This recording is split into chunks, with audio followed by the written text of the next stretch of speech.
ദൈവത്തിൻ്റെ വിലയേറിയ നാമം എന്നും എന്നേക്കും വാഴ്ത്തപ്പെടുമാറാകട്ടെ. വീണ്ടും വരുന്നവനായ കർത്താവായ യേശു ക്രിസ്തുവിൻ്റെ നിസ്തുല്യ നാമത്തിലുള്ളതായ സ്നേഹവന്ദനം എല്ലാവർക്കും ഈ പ്രഭാതത്തിങ്കൽ അറിയിക്കുകയാണ്.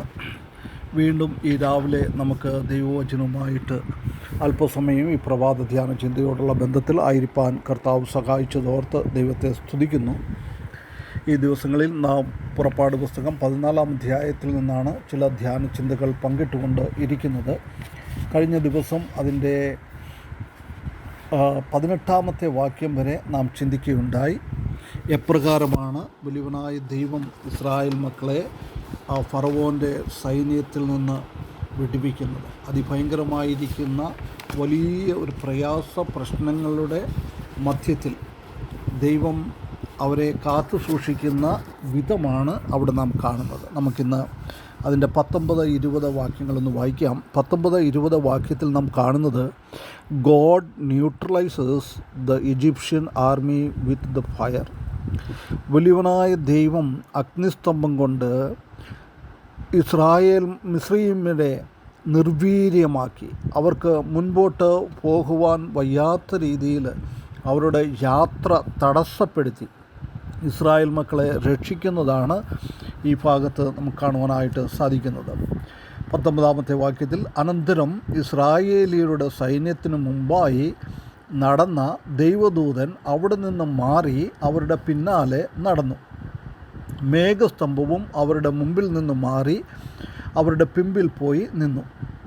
രാത്രി മുഴുവനും മിസ്രയീമ്യരുടെ സൈന്യവും ഇസ്രായേല്യരുടെ സൈന്യവും തമ്മിൽ അടുക്കാതെ വണ്ണം അത് അവയുടെ മധ്യേ വന്നു. അവർക്ക് മേഘവും അന്ധകാരവും ആയിരുന്നു, ഇവർക്കോ രാത്രി പ്രകാശമാക്കി കൊടുത്തു. ദൈവത്തിൻ്റെ എത്രയോ വലിയ കരമാണ് ഇവിടെ നമുക്ക് കാണുവാനായിട്ട് സാധിക്കുന്നത്. ഇതുവരെയും ഇസ്രായേൽ മക്കളെ മുമ്പ് നടന്ന് കൊണ്ടുപോയ ആ ദൂതൻ, ദൈവം ആ ദൂതന് ഓർഡർ കൊടുക്കുകയാണ്, നീ ഇനി മുമ്പിലല്ല നിൽക്കേണ്ടത്, പിന്നിൽ നിൽക്കണം. കാരണം ശത്രുവിൻ്റെ വലിയൊരു പാളയം ഇവരുടെ പിന്നാലെ വരുന്നുണ്ട്. അവർ ഇവരോട് അടുക്കാതിരിപ്പാൻ തക്കവണ്ണം അവരെ കാത്തു സൂക്ഷിക്കണം. അതുപോലെ തന്നെ ആ മേഘസ്തംഭത്തിനും ദൈവം ഓർഡർ കൊടുത്തു. അവരും മുന്നിൽ നിന്ന് പുറകിലേട്ട് വന്നു. ദൈവദൂതന്മാരുടെ ശക്തി നമുക്ക് മനസ്സിലാക്കുവാനായിട്ട് സാധിക്കും. സാത്താൻ വളരെ ശക്തിയുള്ളവനാണ്. ദൈവം സർവശക്തനും, സാത്താന് അത് കഴിഞ്ഞുള്ള ശക്തിയുള്ളതാണ് സാത്താൻ.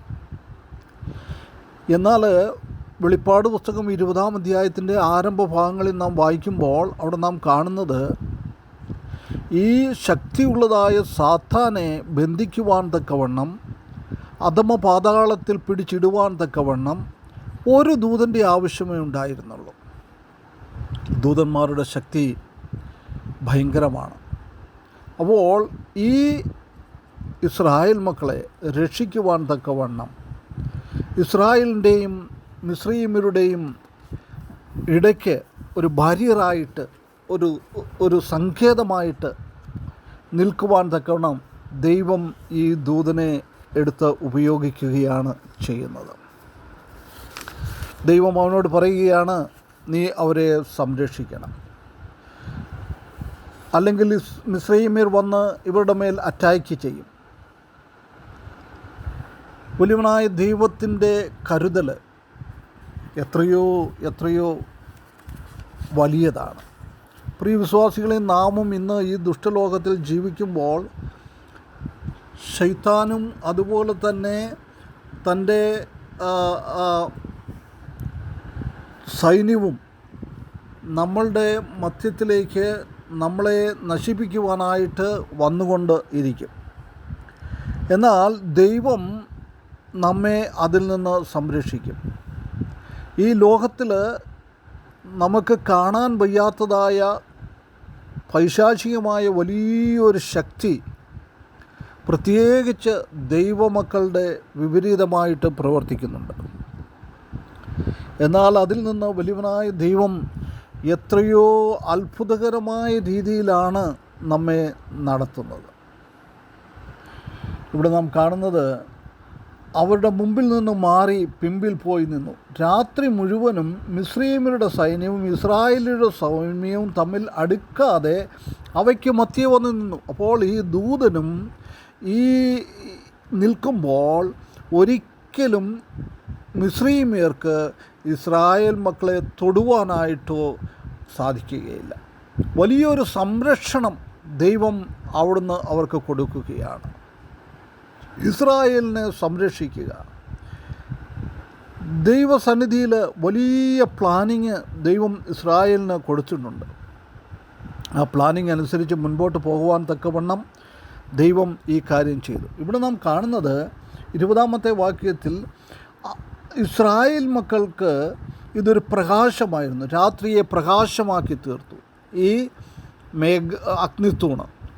ഈ അഗ്നിസ്തംഭം അവർക്ക് നല്ല വെളിച്ചം കൊടുത്തു. എന്നാൽ അവരുടെ പിന്നിലുള്ളതായ ജനങ്ങൾക്ക് അത് മേഘവും അന്ധകാരവുമായിരുന്നു. അവർക്ക് ഒന്നും കാണുവാനായിട്ട് സാധിക്കുകയില്ല. ദൈവത്തിൻ്റെ ആ മഹത്വം രണ്ട് രീതിയിലാണ് പ്രവർത്തിക്കുന്നത്. രക്ഷയുടെ അനുഭവത്തിലേക്ക് വരുന്നവരുടെ ദൈവത്തിൻ്റെ മഹത്വം അവർക്ക് രക്ഷയ്ക്കായിട്ട് ഉപയോഗിക്കുന്നു. എന്നാൽ രക്ഷയുടെ അനുഭവത്തിലേക്ക് വരാത്തവർക്ക് അത് ഒരു ന്യായവിധിയായിട്ട് ആയിത്തീരും. ദൈവവചനത്തിൽ നമുക്ക് ധാരാളമായിട്ട് അങ്ങനെ കാണുവാനായിട്ട് സാധിക്കും. ഈ ലോകത്തിൽ ജീവിക്കുന്ന പാപികൾക്ക്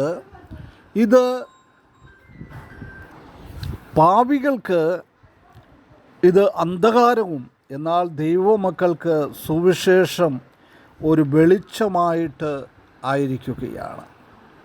നമുക്ക് ദൈവത്തെ സ്തുതിച്ചുകൊണ്ട് ജീവിക്കാം.